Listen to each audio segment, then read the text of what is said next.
Hello and welcome back to Suspended Fanimation. I'm your host, Dennis Bithoulkas, and this is Future Man, Season 3, Episode 8, Return of the Present.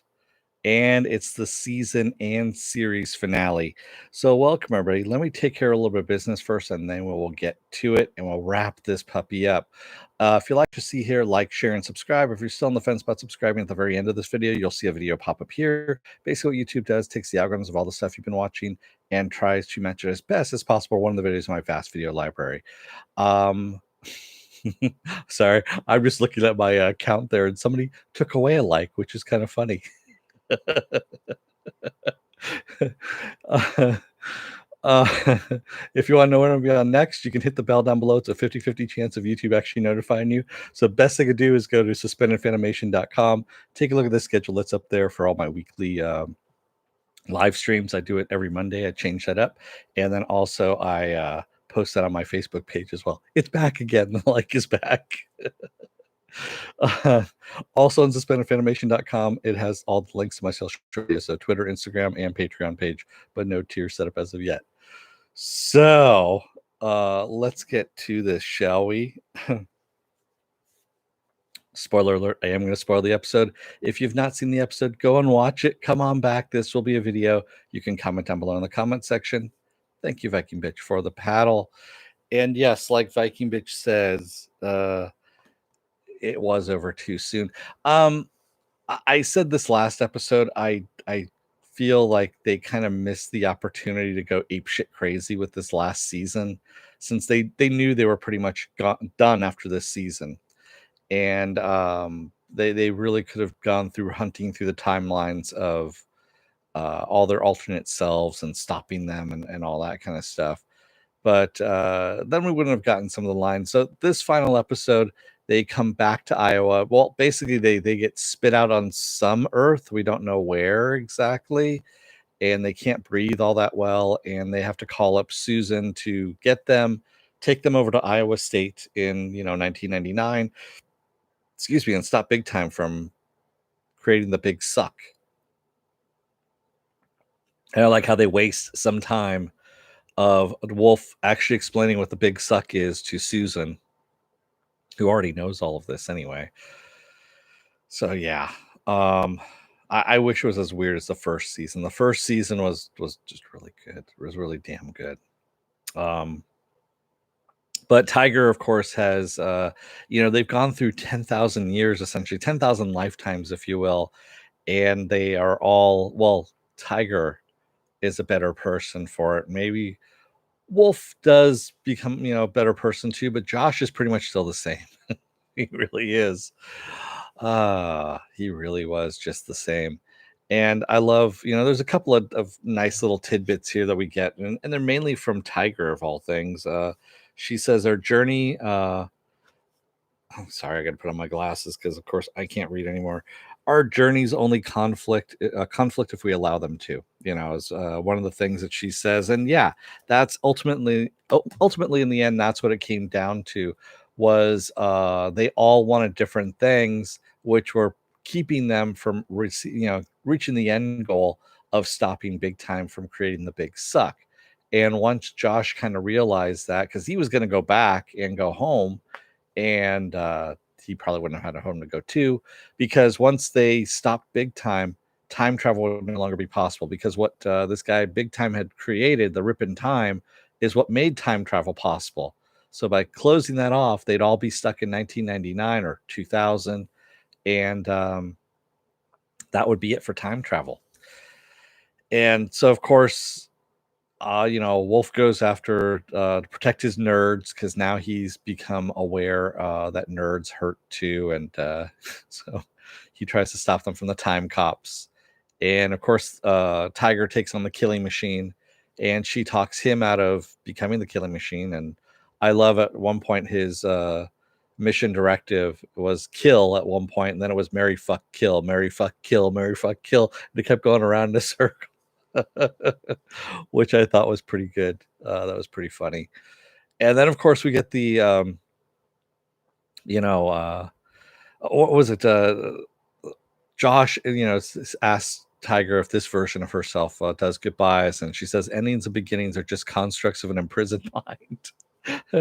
He's like, well, I'm gonna take that as a no. I'm out, and he takes off, of course. And we find out that this whole thing came about because Big Time was the movie guy, if you will. So back in the late 90s, people used to download, you know, illegal movies, all that kind of stuff, digital movies.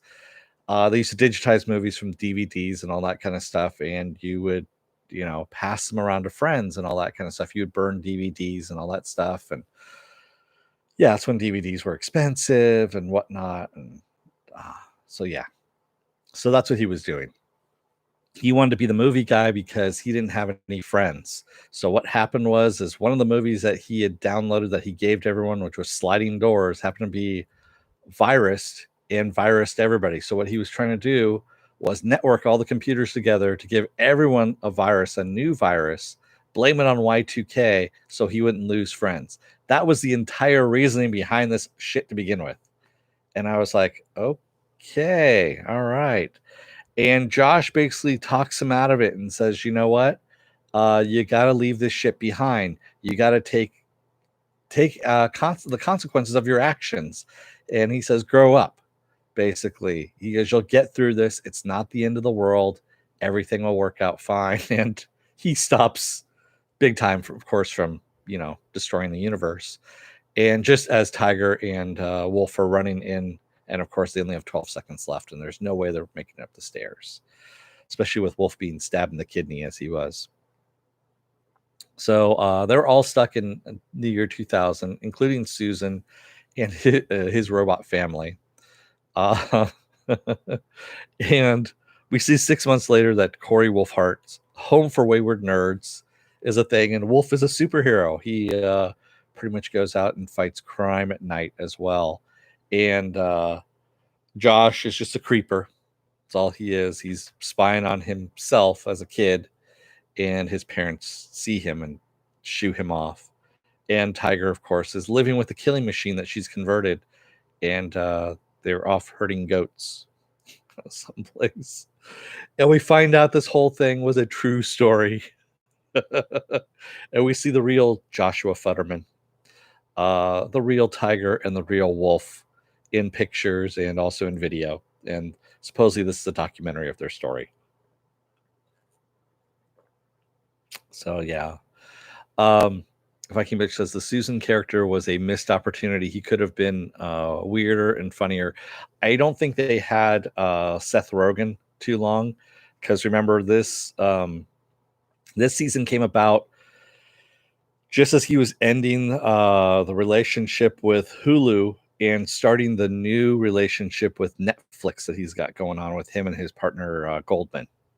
And so he was setting all that up, and I'm fairly sure he didn't have enough time, and he could only film what little he did, film in there. Yeah, Tiger had a weird arc too. I liked her arc a little bit better than Wolf's. Wolf's arc was kind of and Josh had no arc other than he saved the future like he was supposed to in season 1. Like what happened? He was the man that was supposed to say he's future man. He's the one that was supposed to save the future, and he did. He saved the future from happening. Well, did he or did he not? Because the Cronish Laboratories is still there. Is that actually going to, make that virus? Are we going to have biotics and all that stuff? We don't know, because time travel is impossible now. And I also like the whole thing when they're walking away just before the 6 months later. Josh asks, "Hey, how are you able to create, produce, and mass market a video game in the past from living in the sewers in the future?" And Wolf says, "Well, Josh, it's a really simple answer to that. All you have to do is," and then they cut. And I thought that was actually pretty damn funny. You saw it coming, obviously, because there wasn't enough time, but still, it was pretty damn funny, I thought. Oh, you believed it, Penn, that the future actually happened that way, that we're doomed to have biotics in 100 years from now, or I think it's 100 years from now, something like that. We already have biotics as it is. Yeah, it was still, I mean, it was still good. It was still bittersweet. I really would have liked to have had it go out differently, but yeah, it is what it is. So yeah, it was a fun ride. I got to go through each and every episode with you guys on this, and that's the nice thing about it. So if you missed any of it, if you guys are still scrolling through some of the episodes, I've got every single episode I've done a review on in my back catalog of stuff. You can find that all on YouTube. It's all sitting there. It's all playlisted too, so you can actually find it easily. I do that with all my shows that I review. So everything is playlisted. Viking Mitch says, so much stupid shit this year. Why not robots too? Well, they weren't robots, Viking Bitch. They were genetically engineered people that, yeah, basically, once you become one, yeah, it takes over your mind kind of thing. Oh, man. So, what else do I have going on this week? Tomorrow is another episode of Is It Worth My Time? And what am I doing? I'm doing Motherland Fort Salem season 1. I'm talking about that. Thursday I'm off. Friday is the ever excellent Harley Quinn, doing that. Saturday I'm off. Sunday, hopefully, is Sunday morning blast off. Yes, it's moved over to Sunday for just a little bit until I can get the water heater thing sorted out. And then Monday we roll back around again with Stargirl. And I don't have anything on Tuesdays right now. So we'll see what happens with Tuesdays. What I'm going to do there. If anything, I don't know yet. I'll see. We're right at that lull because, no one's been filming anything and no new stuff is coming out. So, yeah, getting a little tight on viewing stuff. I don't know about another. Is it worth my time? Back to back, Tuesday and Wednesday? That's a little bit much, Pen. That would be way too much, actually. Plus, I need to save some material for Is It Worth My Time? Otherwise, yeah. Vintage watches. I don't do any vintage watches. I don't wear a watch, as you can see.